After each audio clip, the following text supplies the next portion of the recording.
Hello everyone, আমি আজকে চলে আসলাম আরেকটা রেসিপি নিয়ে, কুকিং রেসিপি। এখানে আমি একটা প্যানে তেল গরম করতে দিয়ে দিলাম। এর মধ্যে তেজপাতা, গরম মশলা, সব ধরনের দারচিনি, এলাচ, স্টার এলাচ, গোলমরিচ, লবঙ্গ, এগুলো সব দিয়ে দিলাম। এরপরে পেঁয়াজ দিয়ে দিলাম। আমি আজকে রান্না করব গরুর মাংস। আমি এখানে অফ ক্যামেরায় লবণ দিয়ে দিয়েছিলাম, এটা আমি দেখাই নাই।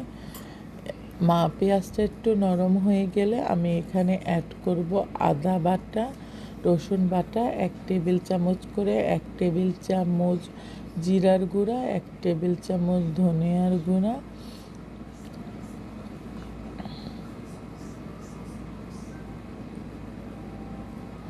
আমি এখানে একটু পানি অ্যাড করে দিলাম যেন মশলাটা না পড়ে।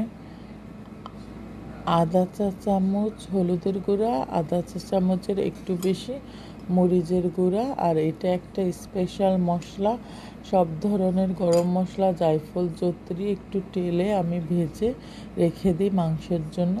মশলাটা অনেকক্ষণ ধরে কষাতে হবে। গরুর মাংসের মশলা যত কষাবেন গরুর মাংস তত টেস্ট হবে।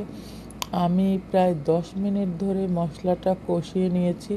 যখন দেখবেন যে মশলার উপরে তেলটা এসে পড়েছে, তখন মশলাটা কষানো হয়ে গেছে। এখন আমি আস্তে আস্তে এখানে চর্বি হাড্ডি সহ গরুর মাংস নিয়েছি, এগুলা অ্যাড করব। আস্তে আস্তে অ্যাড করে নাড়াচাড়া দিয়ে নেব।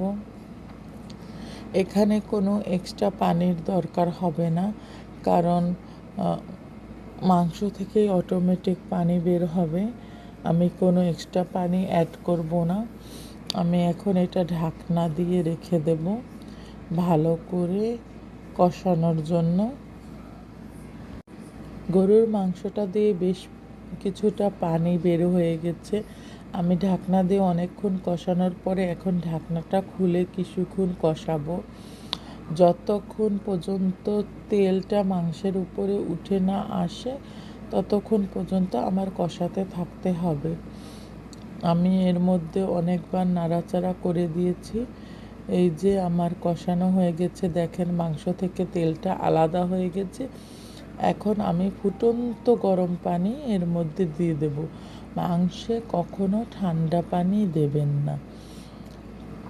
যেহেতু এই গরুর মাংসটা আমার বেবিও খাবে, এই জন্য আমি অফ ক্যামেরায় একটু আলু, তেল আর লবণ দিয়ে ভেজে এর মধ্যে অ্যাড করে দেব।